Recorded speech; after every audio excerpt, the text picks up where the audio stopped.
بسم اللہ الرحمن الرحیم. بہت خواتین و حضرات، آپ نے حسین حقانی صاحب کا نام سنا ہوگا.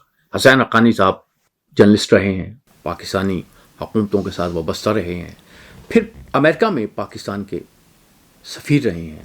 اب امریکہ میں بہت بڑے جو علمی ادارے ہیں، ریسرچ کے ادارے ہیں، ان کے ساتھ وابستہ ہیں اور چینلز پہ وہ آتے جاتے رہتے ہیں.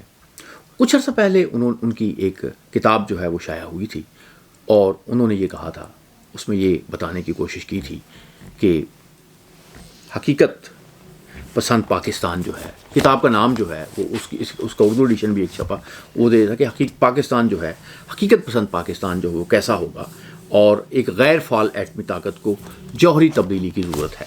تو اس کتاب میں انہوں نے یہ کہا تھا کہ جو پاکستان جو ہے یہ ایک حماقتوں بھرا سفر کر رہا ہے، کہ پاکستان مذہب کی بنیاد پر قائم کو ایک تو سیاسی نظریہ جو ہے اس پہ نظر ثانی کرنی چاہیے، اپنے بڑے ہمسائے یعنی بھارت کے ساتھ مسلسل کشمکش کا خاتمہ کرتے ہوئے سیاسی اداروں کی از سر نو تخلیق کرنی چاہیے جن میں نسلی تنوع کی جھلک ملے.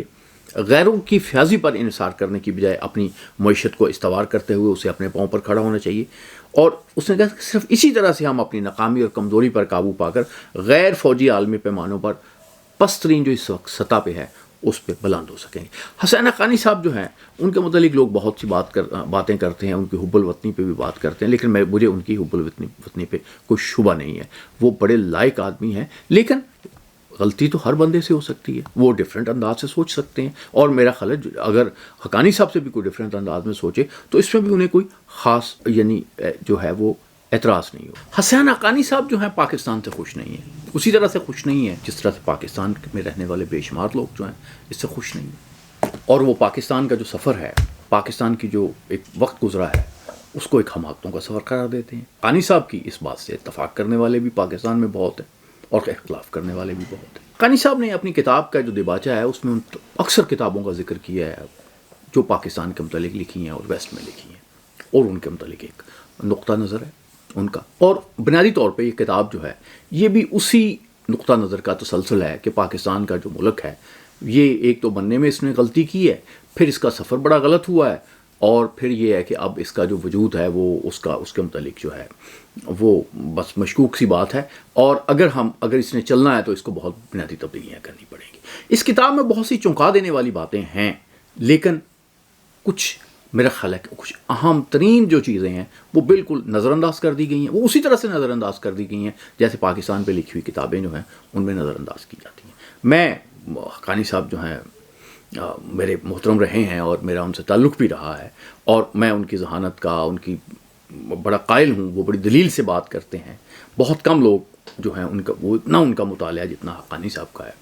میں خود اعتراف کرتا ہوں کہ میرا اتنا مطالعہ نہیں ہے جتنا حقانی صاحب کا ہے، لیکن کچھ باتیں جو ہیں میں ان کی خدمت میں پیش کرتا ہوں، اس پہ اگر وہ نظر ڈالیں تو شاید کو بات مجھے بھی سمجھ آ جائے، اس سے بھی آ جائے. پہلی بات یہ ہے کہ پاکستان میں جتنے بھی ہمارے لیڈر تھے، سر سید تھے، قائد اعظم تھے، اقبال تھے، وہ ہندوؤں سے نہیں علیحدہ ہونا چاہتے. یہ سارے لوگ کسی نہ کسی مرحلے پہ، پہلے مرحلے میں جو مسلمان قیادت ہے وہ یونائٹڈ ہندوستان کی حامی تھی.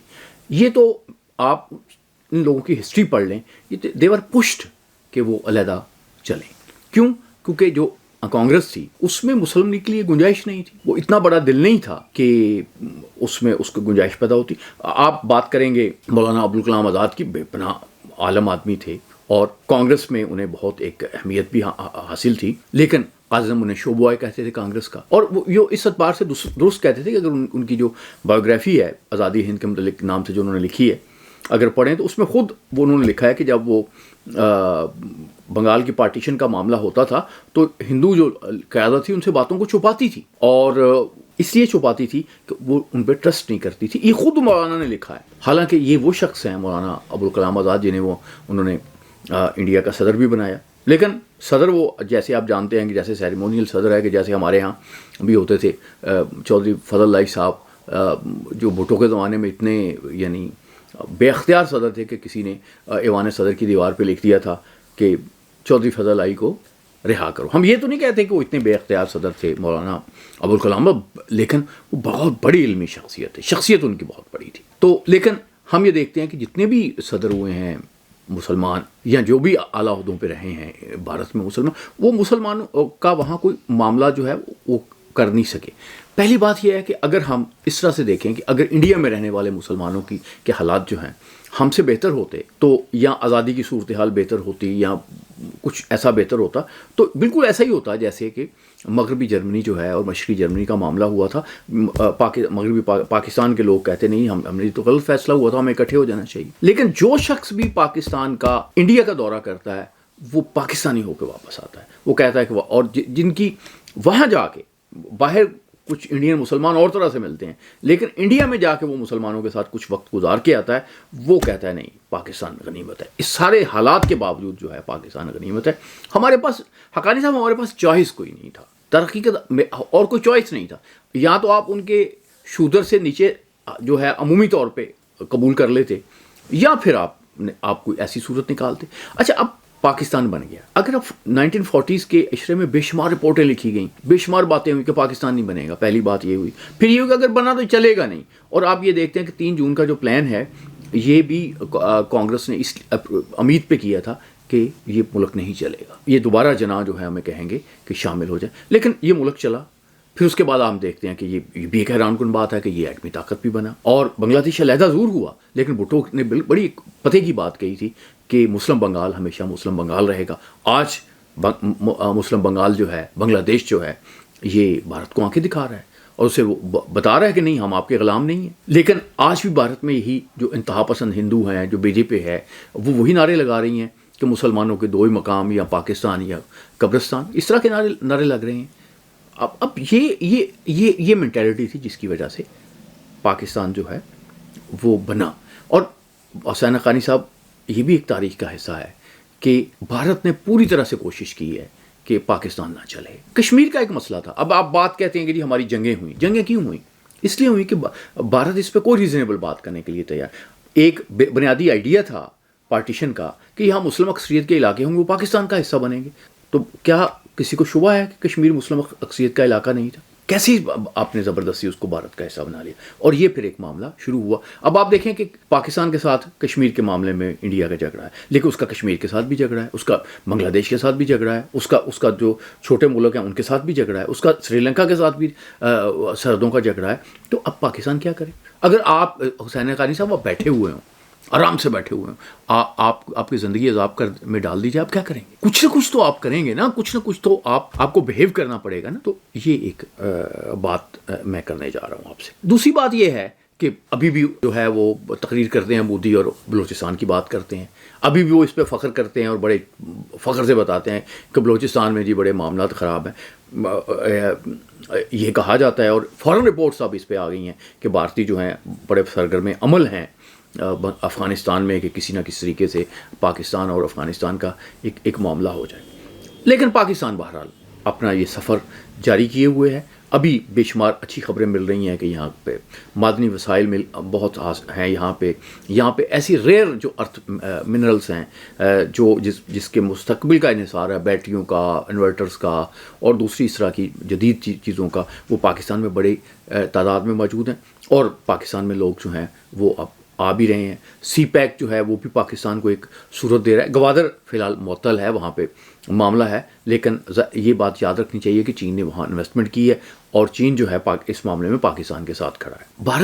بھارت اگر کسی طریقے سے پاکستان کے ساتھ اسی طرح کے تعلقات قائم کر لیتا، کشمیر کا مسئلہ حل کر دیتا جیسے امریکہ اور کینیڈا کے تھے، تو آپ یقین کریں کہ جتنا پیسہ ہم نے ضائع کیا جنگوں پہ، کنفرنٹیشن پہ، وہ پیسہ خرچ نہ ہوتا تو یہ خطہ امریکہ سے آگے جا چکا ہوتا۔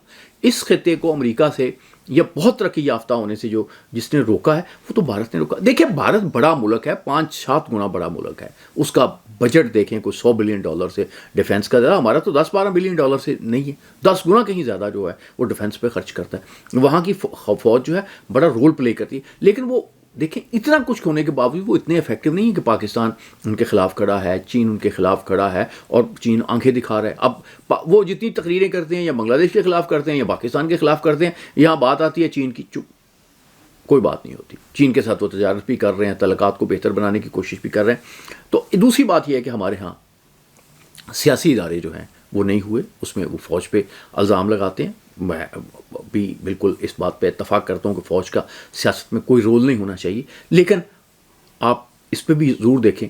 ایک صاحب سے آج بات ہو رہی تھی، انہوں نے کہا جی فوج جو ہے اس میں تو یہ اہلیت ہی نہیں ہے. بالکل نہیں، میں کہتا ہوں نہ اس کو آنا چاہیے، لیکن کیا ہمارے سیاستدان جو ہیں کیا ان میں اتنی اہلیت ہے کہ وہ ایک دوسرے کے ساتھ بات کر سکیں، ایک دوسرے پہ تھوڑا سا اعتماد کر سکیں. ملکوں میں یہاں پہ ماشاء اللہ ہوتا ہے، یہاں پہ چیزیں ہوتی ہیں، تبدیل ہوتی ہیں. مجھے بے نظیر بھٹو کا ایک انٹرویو یاد ہے، انہوں نے کہا تھا کہ جب اقتدار جو ہے فوج سے سول کو منتقل ہو رہا ہو تو پھر صبر بہت ضروری ہوتا ہے. ہمارے ہاں سیاستدانوں میں صبر نہیں ہے. ایک کنفرنٹیشن کی صورتحال انہوں نے ہمیشہ رکھی ہے. اگر وہ میز پہ بٹھایا ہے تو انہوں نے کسی دوسری قوت نے بٹھایا، وہ خود نہیں بیٹھے، خود انہوں نے ایسے پولیٹیکل فضا پیدا نہیں کی کہ اس میں وہ آگے جا سکے. یہ کوئی اچھی بات نہیں ہے، میں اس کو اپریشیٹ نہیں کرتا. فوج کو سیاست میں نہیں ہونا چاہیے، سیاستدانوں کو ذمہ دار ہونا چاہیے. اور معزز خواتین و حضرات، جس طریقے سے غیر ملکی سازشیں ہو رہی ہیں، پاکستان جو ایک مرکز بنا ہوا ہے سارے معاملات کا، اس میں بھی پاکستان آگے بڑھ رہا ہے. اور میں یہ بھی بتاتا جاؤں کہ جب پارٹیشن ہوئی تو 0.5 گروتھ ریٹ تھا ایوریج پاکستان میں، کوئی 5% رہا، ابھی کم ہوا ہے چند سالوں سے. یہ تشویشناک ہے. گورنمنٹ جو ہے اس کو بہتر کرنے کی کوشش کر رہی ہے اور امید کی جاتی ہے کہ انشاءاللہ بہتر ہو جائے گا. یہ جیسے ہمارے کو منرلس جو ہیں وہ مل جائیں گے تو ہمارے قرضوں کی بھی صورت ادائیگی کی صورت پیدا ہوگی. ہم بہت غلطیاں کر رہے ہیں، ہم بہت، لیکن اس کے باوجود پاکستان میں لوگوں کا جو معیار زندگی ہے وہ بہتر ہوا ہے. کچھ صاحب بتا رہے تھے کہ آپ ٹریول کر لیں، رورل ایریاز میں ٹریول کر لیں، اب آپ کو لوگ جو ہیں وہ پیونت لگے ہوئے کپڑے والے نہیں ملیں گے آپ پاکستان میں. آپ بات کرتے ہیں کبھی کسی، خاص طور پہ میں بالکل دعوے سے کہتا ہوں کہ جو دانشور کہتے ہیں کہ لوگ بھوک سے مرتے ہیں، انہوں نے کبھی کسی کو مرتے ہوئے نہیں دیکھا ہوگا. اگر مرتے ہوئے دیکھا ہوا تو کیوں وہ دانشور اس کو کوئی روٹی چھوٹی کھلا دیتے؟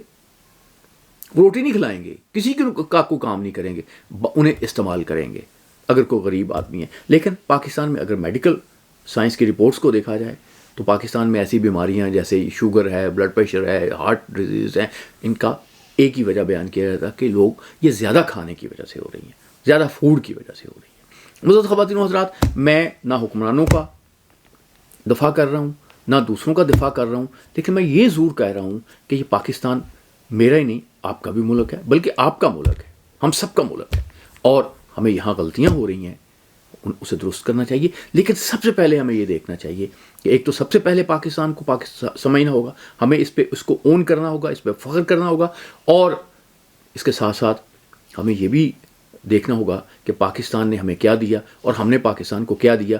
اس کے ساتھ ہم جب اپنے حقوق کا مطالبہ کریں تو کیا یہ دیکھیں کہ ہمارے حقوق جو ہیں، جو ہم نے پاکستان کو ادا کرنے ہیں، ہمارے پاکستانیوں کے لیے کے معاملے میں ہمارے پہ حقوق ہیں، کیا وہ ہم انہیں ادا کر رہے ہیں. جب ہم ذمہ داری کی طرف جائیں گے پاکستان ترقی کرے گا. اللہ آپ کا حامی و ناصر.